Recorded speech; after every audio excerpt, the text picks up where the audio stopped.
वचन दिले तू मला ह्या मालिकेच्या आजच्या भागात आपण पाहतो की ऊर्जा आता शिर्केला एक्सपोज करत असते. ती म्हणत असते की ह्या विक्रांत शिर्केचं पद्मावरती काही प्रेम वगैरे नाही आहे, तर हे सगळं फक्त एक नाटक आहे पद्माला यांच्या जाळ्यात अडकवण्यासाठी, फसवण्यासाठी.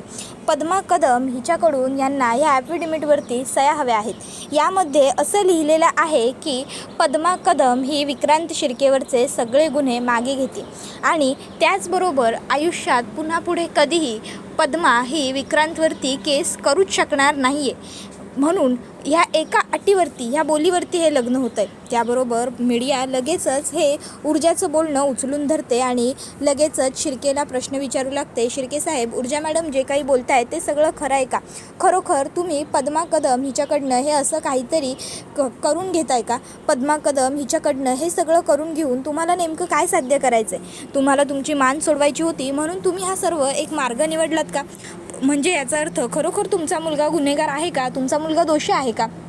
म्हणून तुम्हाला हे सगळं त्याला वाचवण्यासाठी करावं लागलं आहे का? तुमचं नेमकं काय म्हणणं होतं? ही डील करताय तुम्ही. ह्या डीलनंतर तुम्ही पद्माबरोबर काय करणार होतात? त्याबरोबर मग शिर्के म्हणतो, बास झालं. काय चाललं आहे? आम्ही मगाशीच तुमच्या सगळ्या प्रश्नांची उत्तरं दिली आहेत, पण तरीही तुम्हाला जर प्रश्नांची उत्तरं हवीच असतील तरीही आम्ही आता उत्तरं द्यायला तयार आहोत.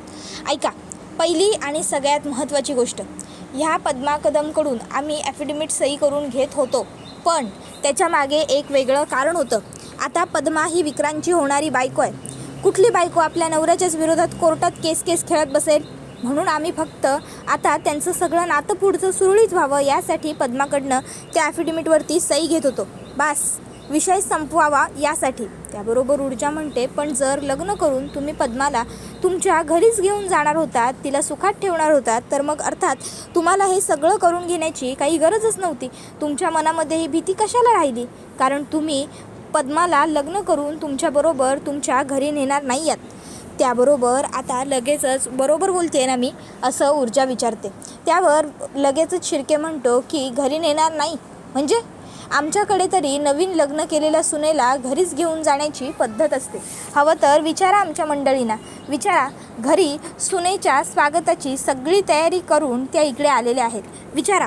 त्याबरोबर लगेचच आता शिर्के हे म्हणत असतात की पहिली गोष्ट, तुम्हाला कुठल्याही प्रश्नांची उत्तरं द्यायला आम्ही बांधील नाहीच आहोत आणि आमच्या मुलाच्या लग्नात तमाशा करण्याची तुमची हिंमत कशीच झाली? चला, आत्ताच्या आत्ता ताबडतोब इकडनं चालते व्हा, निघा इकडनं. सिक्युरिटी, बाहेर काढा या लोकांना. इथे माझ्या मुलाच्या लग्नाचा आम्ही एवढा घाट घातला आहे, या मुलीला एवढी सोन्याने मडवली आहे, ते सगळं दिसत नाही आहे का तुम्हाला? ते कळत नाही आहे का? बाहेर काढा आत्ताच्या आत्ता या लोकांना. ही लोकं कोण आहेत आणि का आली आहेत इथे ना? त्याबरोबर मग आता लगेचच इकडे जे गार्ड्स असतात ते ऊर्जाला आणि पद्माला हात लावायला जातात. त्यावेळी लगेचच आता शौर्य मोठ्याने ओरडतो, ऊर्जाला कुणी हात नाही लावायचा, ऊर्जाला हात नाही लावायचा. त्यावेळी मग आता पोलीस त्या ठिकाणी पोहोचलेले असतात आणि पोलीस येतात आणि म्हणतात, थांबवा हे सगळं, थांबवा. कोणीही ऊर्जा मॅडमना किंवा पद्माला हात लावणार नाही, कळलं? पद्मा कदम आणि ऊर्जा शिंदे ह्या दोघांनाही पोलीस प्रोटेक्शन देत आहे. त्यामुळे आता त्यांच्या अंगाजवळ कुणीही येणार नाही, समजलं शिर्के साहेब? त्यामुळे लांबून जे काही बोलायचं आहे ते बोलायचं. त्याबरोबर मग मात्र आता इकडे लगेचच दिग्विजय शिर्के म्हणतो, कट आहे या मुलीचा हा सगळा कट. या मुलीने आम्हाला अडकवण्यासाठी, आम्हाला फसवण्यासाठी हे सगळं काही जाणून बुजून ठरवून केलेलं आहे, बाकी काही नाही. हिला फक्त आम्हाला फसवायचं होतं, हिने कट रचला आहे. हे सगळं खोटं नाटक आहे, ढोंग आहे. त्यावर ऊर्जा म्हणते, नाटक, ढोंग आणि मी करते? शिर्के साहेब, ते तर सगळं तुम्ही करताय ही सगळी नाटकं, पद्माचं लग्न विक्रांत बरोबर लावून वगैरे देण्याचं. त्याबरोबर मग शिर्के म्हणत असतात की मी काही नाटक करत नाही आहे, समजलं ना? या मुलीला खरोखर मी माझ्या घरची सून म्हणून घेऊन जातोय. माझ्या मुलाचं तिच्यावर प्रेम आहे. त्याबरोबर मग आता ऊर्जा म्हणते, मग 87-98 तुमच्या मागच्या बाजूच्या दरवाजात काय करते? त्याबरोबर 87-98 काय आहे हेच आता मला माहीत नाही, असं लगेचच शिर्के नाटक करतात. त्यावर ऊर्जा म्हणते, 87-98 ही तीच गाडी आहे ज्या गाडीतून तुम्ही पद्माला तुमच्या त्या बंगल्याबाहेरून थेट तुमच्या पनवेलच्या फार्म हाऊसवर शिफ्ट करणार आहात. त्याबरोबर शिर्के म्हणतात, काय पनवेलचं फार्म हाऊस? काय बोलताय तुम्ही हे? त्यावर ऊर्जा म्हणते, खरं तेच बोलते मी शिर्के साहेब, त्याबरोबर शिर्के म्हणतो की नाही नाही, अशी कोणतीही गाडी आमच्या कुठल्याही बंगल्याच्या बाजूला नाही आहे. ऊर्जा म्हणते बाजूला नाही, मागच्या बाजूला गाडी आहे, बरोबर ना? त्यावर शिर्के म्हणतो की नाही नाही, मागच्या बाजूला सुद्धा गाडी नाही आहे. त्यावर मग ऊर्जा म्हणते मागच्या बाजूला गाडी आहे तुमची, आणि तुमच्या ड्रायव्हरला आम्ही आमच्या ताब्यात घेतलं आहे आणि ड्रायव्हरनेच ही सगळी माहिती दिली आहे. मग ऊर्जाला आठवतं की ती पुढे चाललेली असताना तिला लगेचच मानेंचा फोन आला. मानेंनी तिला सांगितलं की मॅडम, तुम्ही सांगितली होती त्याचप्रमाणे आम्हाला इकडे दिग्विजय शिर्केंच्या मागच्या बाजूच्या बंगल्याच्या मागच्या बाजूला एक गाडी सापडली आहे. 8798 हा त्या गाडीचा नंबर आहे, MH 8798, आणि त्याचा जो ड्रायव्हर आहे त्याला आम्ही ताब्यामध्ये घेतला आहे. आणि त्याची कसून चौकशी केल्याच्यानंतर हातात असं आलं आहे की ही जी गाडी आहे ती पद्मा कदम हिला या ठिकाणाहून त्यांच्या फार्म हाऊसवर नेण्यासाठी आणलेली होती. मॅडम, तुम्ही सांगितल्याप्रमाणे आता आम्ही पुढच्या 5 मिनिटात आतमध्ये येतो आहे. त्याबरोबर मग ऊर्जा ही म्हणत असते, बोला आता तरी बोला, की आताही असं म्हणाल की ड्रायव्हरही खोटं बोला ना. त्याबरोबर शिर्के म्हणत असतो, कट आहे हा सगळा, खोटं आहे हे सगळं, खोटं बोलताय. त्याबरोबर मग आता मात्र मानेसुद्धा मध्ये पडतात आणि बोलतात, काही खोटं बोलत नाही आहे कोणी शिर्के साहेब. खरोखर तुमच्या घराच्या मागच्या बाजूला आम्हाला ती गाडी सापडली आहे. आम्ही गाडी आणि त्याचा ड्रायव्हर दोन्हीही ताब्यात घेतले. त्याबरोबर ऊर्जा म्हणत असते, कळलं तुम्हा सगळ्यांना? कळलं ना? हे विक्रांतचं पद्मावर प्रेम आहे, असं तसं हे सगळं नाटक आहे. हा सगळा एक ट्रॅप आहे. यांना फक्त पद्मा कदम हिच्याकडनं त्या ॲफिडेविटवर सह्या करून घ्यायच्या होत्या. एकदा का सह्या झाल्या असत्या की मग यांनी पद्माचे हाल केले असते, तिच्या आयुष्याचा चोळामोळा करून टाकला असता, आणि मग यांनी पद्मा कदमवरती खोटे नाटे आरोप केले असते, तिला खूप त्रास दिला असता, आणि शेवटी मग यांना हवं ते साध्य झालंच असतं. मग यांनी पद्माला विक्रांतच्या आयुष्यातून अगदी सहज बाजूला काढून फेकलं असतं. त्याबरोबर मग लगेचच आता जे पत्रकार असतात ते लगेचच शिर्केंना विचारू लागतात की शिर्के साहेब, तुम्ही खरोखर हा असा काहीतरी ट्रॅप रचणार होतात का? खरोखर तुमचा हा असा काहीतरी प्लॅन होता का? हे सगळं करताना शिर्के साहेब तुम्हाला काहीच वाटलं नाही का? का केलं तुम्ही हे सगळं? त्याबरोबर मग आता पद्मा मात्र शांतपणे उभी असते, हे सगळं बघत असते. तर आता मीडिया म्हणत असते, याचा अर्थ तुमचा मुलगा दोषी आहे का? एखाद्या मुलीची फसवणूक केल्याबाबतीत जर पुन्हा त्याच्यावर नवीन गुन्हा दाखल झाला तर मग तुम्ही काय कराल? शिर्के साहेब, तुमच्या मुलीवरती हे असे तुम्ही दुसऱ्याच्या मुलीवरती हे असे नको ते आरोप करताय, मग तुम्हाला काहीच वाटलं नाही का? पद्मा कदम ही गरीब आहे, याचा तुम्ही फायदा घेतलात का? असं सगळे प्रश्न विचारले जात असतात. तर पटकन एक पत्रकार ऊर्जाला विचारतो, ऊर्जा मॅडम, तुम्ही सांगा या कटात नेमकं कोण कोण सहभागी आहे? बोला ऊर्जा मॅडम, बोला. त्यावेळी ऊर्जा आता शौर्यकडे बघू लागते आणि मग तिला त्याचं आणि शौर्याचं भांडण झालेलं आठवू लागतं. तिला आठवत असतं, ऊर्जा म्हणाली होती की मी हर्षवर्धन राजेला आणि इकडे त्या शिर्केला दोघांनाही सोबत एक्सपोज करणार आहे. मीडियाच्या समोर मी सगळं सांगणार आहे, कशा पद्धतीने हे लोक त्या बिचाऱ्या गरीब मुलीला फसवत आहेत. त्यावेळी शौर्य म्हणाला होता, 1 मिनिट, माझ्या डॅडची काही चुकी नाही आहे. हे बघ ऊर्जा, तुझ्या डॅडने आत्महत्या केली, तुझ्या बाबांचं जे काही झालं ते खरोखर खूप वाईट आणि भीषण होतं, चुकीचं घडलं, पण त्यामध्ये माझ्या वडिलांचा काहीही दोष नव्हता. माझ्या बाबांनी त्यांना आत्महत्या करा जाऊन असं सांगितलंच नव्हतं. तुझे बाबा जरा विचारी असते तर त्यांनी हा असा विचार केलाच नसता. त्यानंतर मग आईने विचारलेला प्रश्न, ऊर्जा तू काय निवडशील? इकडे शौर्य निवडशील की पद्माला मिळवून द्यायचा न्याय? त्यावेळी ऊर्जा म्हणाली होती की आई, तू असं का विचारतेस? तर दुसऱ्या बाजूला आता ऊर्जाला त्या गोष्टीचा अर्थ आज कळालेला असतो. मग ऊर्जा शौर्यकडे बघतच असते. तोपर्यंत मीडिया तिला पुन्हा विचारते, बोला ऊर्जा मॅडम, बोला. हे सगळं करून नक्की कोणाला फायदा होणार होता? ही सगळी चाल कोणाची होती? त्यावर ऊर्जा म्हणते, ऑफकोर्स हे सगळं करून कोणाला फायदा मिळणार होता म्हणजे काय? दिग्विजय शिर्के आणि विक्रांत शिर्के याची या सगळ्या प्रकरणानंतर मुक्तता झाली असती आणि म्हणूनच हा सर्व ट्रॅप त्या दोघांनी मिळून रचला. त्या दोघांनीही कायद्याची जोडणी घेतली आणि कायद्याच्या मार्फत त्यांनी हे ॲफिडेविट बनवून घेतलं आणि मग या ॲफिडेविटवरती त्यांना पद्मा कदम हिच्या सह्या हव्या होत्या. विक्रांत शिर्के आणि दिग्विजय शिर्के यांनी खूप मोठी चूक केलेली आहे असं सगळं आता ऊर्जा म्हणत असते. ऊर्जा बोलत असते की आता मी तुमच्यापर्यंत सर्व घटनेचं खरं स्वरूप आणलेलं आहे. ते लोकांपर्यंत कसं पोहोचवायचं ही जबाबदारी पत्रकार म्हणून तुमची आहे. त्यावेळी लगेचच पत्रकार पुढे प्रश्न विचारायला सुरुवात करतात. शिर्के साहेब बोला, शिर्के साहेब गप्प बसू नका, जे असेल ते सांगा. हे सगळं तुम्ही तुमच्या मुलाच्या बचावासाठी केलंत ना. या सगळ्याने तुम्ही तुमच्या मुलाला तर वाचवलं, पण एका मुलीचं आयुष्य उद्ध्वस्त करायला निघाला होतात. मग तुम्हाला काहीच वाटत नाही आहे का? जर पुन्हा विक्रांतवरती जेलमध्ये जाण्याची वेळ आली तर तुम्ही काय कराल? रादर विक्रांतने हे जे काही करून ठेवलेलं आहे, म्हणजे एका मुलीची फसवणूक करण्याचा प्रयत्न वगैरे, याचा अर्थ त्याला पुन्हा जेलमध्ये जाण्याची आवश्यकता येऊ शकते. जर पुन्हा विक्रांत शिर्के जेलमध्ये गेला तर तुम्ही काय कराल? बोला दिग्विजय साहेब बोला. त्याबरोबर आता मात्र विक्रांतला राग येतो आणि विक्रांत म्हणतोय तुझ्या तर आता तू मला जेलमध्ये घालवणार. आणि मग विक्रांत त्याची कॉलर पकडतो आणि म्हणतो गप्प बसायचा, गप. विक्रांत शिर्के आहे ना, विक्रांत शिर्के मी कोणाला घाबरत नाही घाबरत मी कोणाला. त्यावेळी दिग्विजय शिर्के विक्रांतचा हात लगेचच सोडवतात आणि म्हणतात विकी काय करतोय, सोड त्यांना, विकी सोड. आणि मग तो त्यांना सोडवतो आणि म्हणतो की चल माझ्याबरोबर, चल तू इकडनं. त्यावेळी विक्रांत शिर्के म्हणतो नाही बाबा थांबा, काय म्हणत होतात तुम्ही? मी जेलमध्ये जाणार? मी कधीच नाही. आणि तू तुझ्यामुळे ना माझं अख्खं लाईफ स्पॉईल झालं आहे, मी तर तुला सोडणार नाही असं म्हणत आता विक्रांत शिर्के हा पद्मा कदम हिचा गळा आवळतो. आता त्याने पद्माचा गळा आवळल्याबरोबर मग मात्र इकडे सगळे लोक आता मध्ये पडतात आणि विक्रांतला आणि पद्माला एकमेकांपासून लांब करत असतात. सगळेच ओरडत असतात की सोड तिला. पण विक्रांत मात्र सोडत नसतो. उलट विक्रांत खूप जास्त जोरात पद्माचा गळा आवळत असतो. तर इकडे आता मग ऊर्जा म्हणत असते सोड विक्रांत सोड. शौर्य म्हणत असतो सोड, पण तो काही सोडत नसतो. त्याबरोबर मग आता पत्रकार हे बातमी बनवत असतात. तर इथे आपण पाहत आहोत, आपण विक्रांत शिर्के म्हणजेच दिग्विजय शिर्के यांच्या मुलाच्या लग्नासाठी आलो होतो, पण त्याच लग्नामध्ये आता नवरदेवानेच नवरीचा गळा आवळलेला आहे.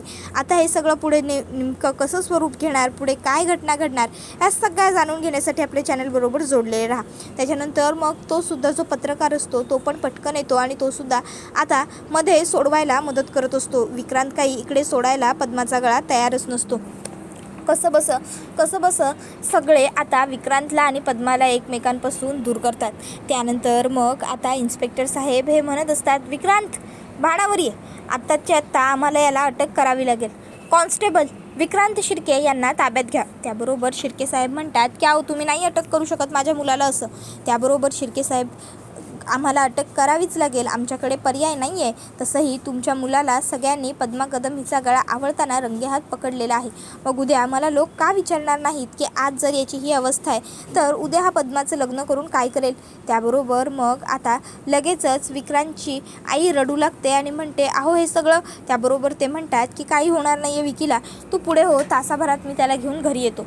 त्याबरोबर मग आता शिर्केंचा फोन आल्याबरोबर हर्षवर्धन म्हणत असतो की अहो शिर्के कधीपासून तुमच्या फोनची वाट बघतोय, कसं झालं सगळं, व्यवस्थित पार पडलं ना. त्यावेळी मग मात्र शिर्के म्हणतात वा असं दाखवताय जणू काही तुम्हाला माहीतच नाही आहे. खूप छान फसवलं तुम्हाला, बरोबर संधी बघून निघून गेलात तुम्ही. त्यावर हर्षवर्धन म्हणतो नेमकं काय म्हणायचं आहे तुम्हाला शिर्के? हे बघा तुम्हाला जे बोलायचं असेल ते स्पष्ट बोला, मला कळत नाही आहे. त्याबरोबर शिर्के म्हणतो तुमच्या सुपुत्रांनी आणि तुमच्या सूनबाईंनी इकडे येऊन चांगलाच तमाशा केलेला आहे. आमच्या मुलाच्या लग्नाची पार पाट लावलेली आहे. तुम्हाला काय वाटतं की अजूनही मी तुमच्यावर विश्वास ठेवू की तुम्हाला हे सगळं माहिती नसेल म्हणून? जर मला पुढे जाऊन असं कळालं ना की हा सुद्धा तुमच्याच एक प्लॅनचा भाग होता तर मला काही आश्चर्य वाटणार नाही, कारण तुमच्या प्लॅनच्या बाबतीत आता विश्वासच उरलेला नाही आहे. त्यावर पुढे ते म्हणत असतात की कसं कळलं तुमच्या मुलाला आणि तुमच्या सुनेला? त्यावेळी मग हर्षवर्धन म्हणत असतो हे बघा ते मला सुद्धा माहीत नाही आहे. ऊर्जाला आणि शौर्यला काहीही कळणार नाही याची मी सर्व काळजी अगदी व्यवस्थित घेतली होती. त्या दोघांना हे सगळं कसं समजलं, कुठून समजलं हे तर मलाही माहीत नाही आहे. पण आता आपल्या हातामध्ये काहीही नाही आहे, कळतं आहे का? आता नेमकं काय तिकडे घडलं होतं पहिलं मला याची पूर्वकल्पना द्या. जोपर्यंत मला नेमकं काय घडलं होतं हे कळलं नाही तर मी काही करू शकणार नाही आहे, समजलं का तुम्हाला? त्यावर शिर्के म्हणत असतात की मला ना आता खरं तर तुमच्याबरोबर बोलण्याची काही इच्छा उरलेलीच नाही आहे. जाऊ दे, आता जे काही बोलायचं ना ते बोलू आपण थेट भेटल्याच्या नंतर. आत्तापुरतं मी फोन ठेवतोच. आणि मग शिर्के फोन कट करतात. हर्षवर्धनची पुन्हा चिडचिड होते. ऊर्जाने माझा हा प्लॅन फ्लॉप केलाच कसा? तर इकडे पद्मा म्हणते, ताई मला खूप भीती वाटली होती, तू आली नसतीस तर काय झालं असतं गं माझं? त्यावर ऊर्जा म्हणते, पद्मा अगं असं कसं म्हणतेस, आली कशी नसते, तुझ्यासाठी मी येणारच होते ना. त्याबरोबर शौर्यसुद्धा म्हणतो, पद्मा खरंच शाब्बास, हॅट्स ऑफ टू यू. खरंच तू खूप हिंमत दाखवलीस आणि खूप छान पद्धतीने तू काम केलंस, खरंच व्हेरी गुड. त्याबरोबर मग आता त्या ठिकाणी मानेसाहेब येतात. माने लगेचच आता ऊर्जाला म्हणतात, ऊर्जा मॅडम खरंच तुमच्या हिमतीची दाद दिली पाहिजे आणि हॅट्स ऑफसुद्धा केलाच पाहिजे तुम्हाला. आज तुमच्यामुळे एका निर्दोष निरपराध मुलीचा जीव वाचलेला आहे.